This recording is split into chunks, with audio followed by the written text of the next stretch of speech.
Our next speaker and final speaker represents innovation and entrepreneurship at their highest level. He is a pioneer in the treatment of rare genetic diseases, a corporate leader who built the Genzyme Corporation into a global leader in biotechnology. And his efforts have improved and extended the lives of millions of people. And his vision, leadership, and humanitarian approach inspire us all.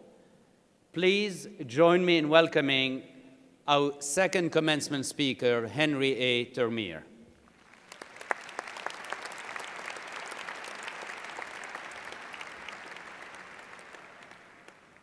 Thank you very much, President Owen.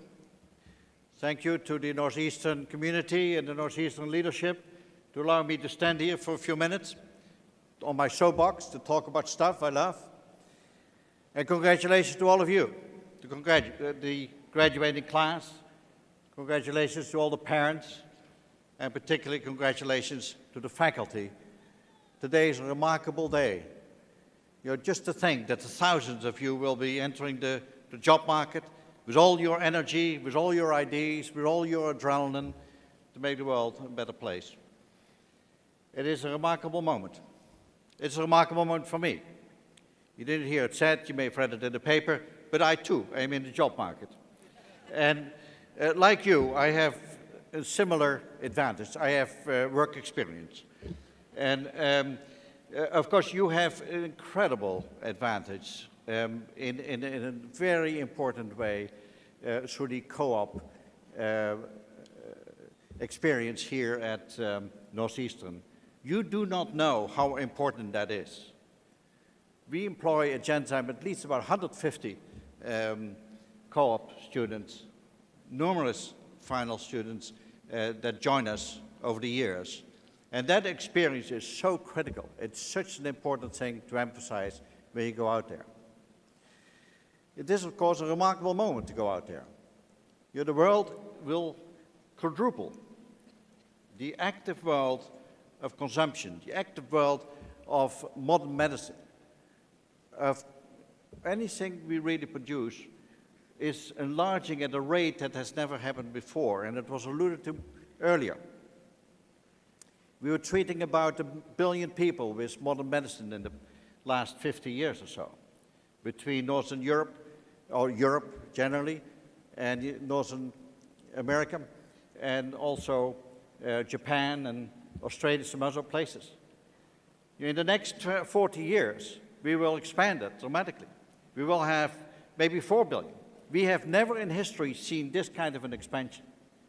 This expansion will happen much outside this country. But we will be really very much involved.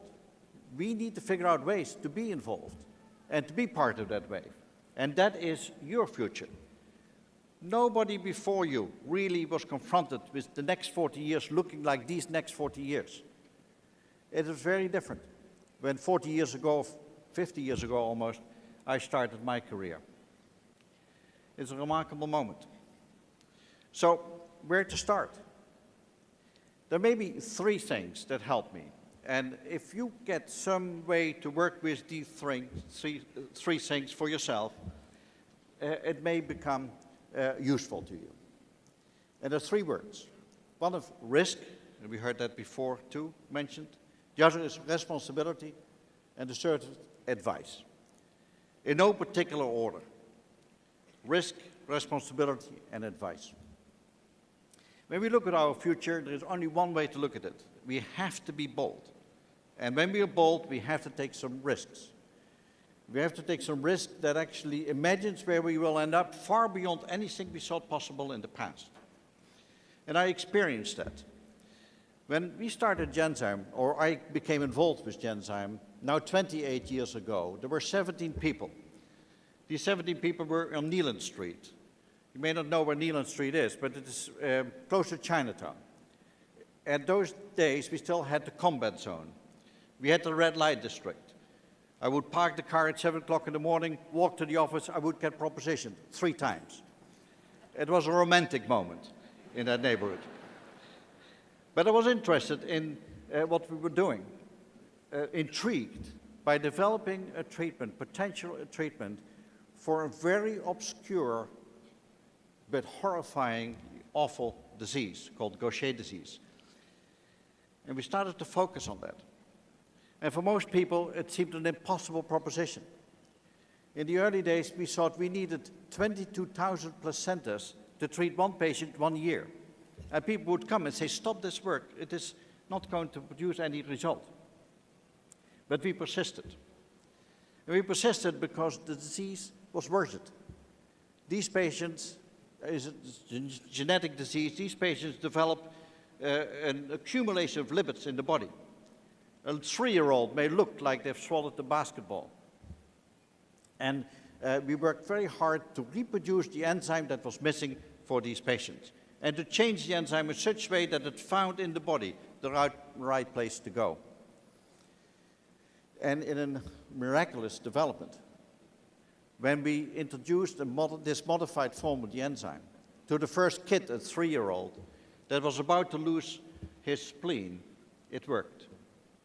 Today, when we recall that moment, this very sick, very anemic kid that was wriggling through the corridors of the NIH, when we recall that it worked, this actually worked, this impossible therapy worked for this kid, we still lose ourselves in the emotion of it. It was truly a miracle. But during this time that we were developing it, of course, people would come and judge what we were doing. They were seeing whether they should get involved. Many of my friends from California came and they looked at, they talked to me, and they pitied me. They said, this can never work.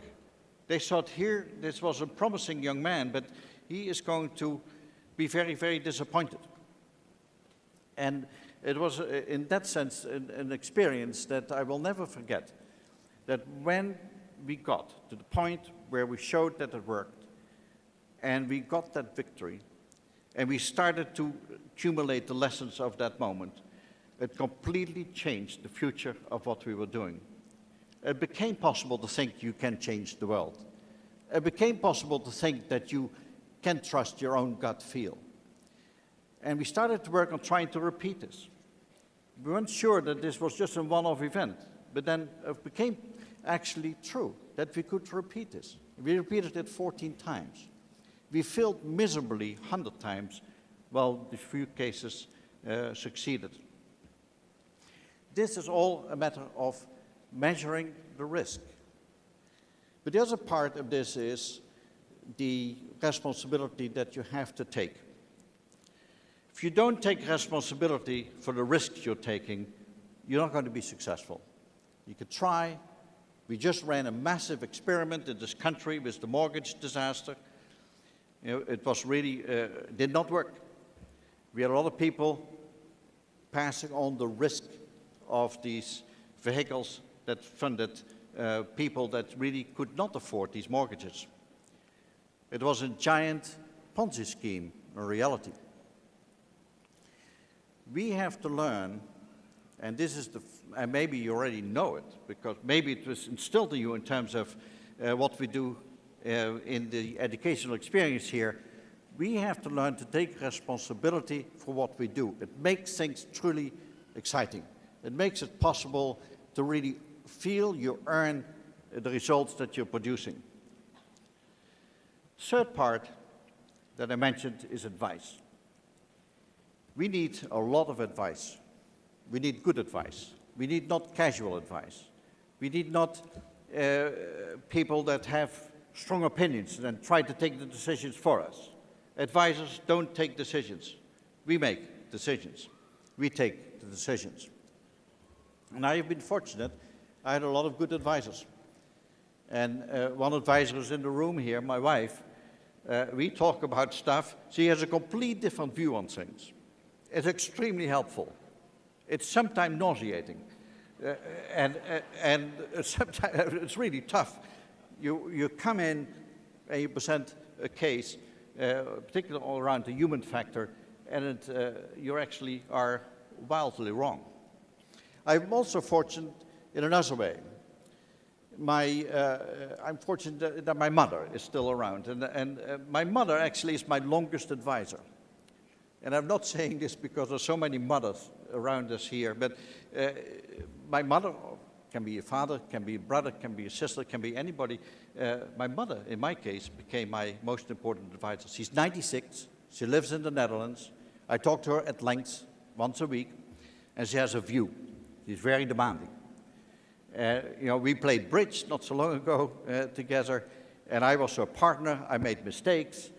In frustration, she gave me the look a few times, and then in frustration, she put down her cards and said, how can you run a company, a large company, and play bridge in such a terrible way?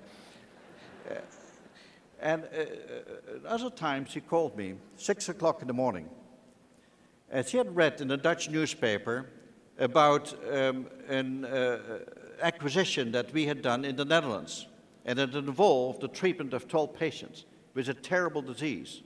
And without that treatment, these patients would die, potentially. And the paper was wondering whether this American company would actually support these Dutch patients. They were concerned about this, and they wanted to get an action going. She called me at 6 o'clock in the morning when she knew I would be in the car to work, and she did not say good morning. She said, what are you going to do about these patients? And I said, Mother, I'm almost 60 years old. I'm your son. You know what I'm going to do. And she said, I thought I would just check. My mother knew what I would do, but she cares, and she cared at that moment. It's important to have people advise us that care not just about you, but care about the outcome. There's much to be done. There's an incredible opportunity for all of us to achieve a lot of impact on how the future will look for the world. We have to be bold. And if we are bold, and if we take risks, and if we take responsibility for the risks that we take, the following years, we will change the world. Particularly when we are able to surround ourselves with people that give us the advice how to deal with the future. So I wish all of you good luck. Thank you. Thank you. Thank you.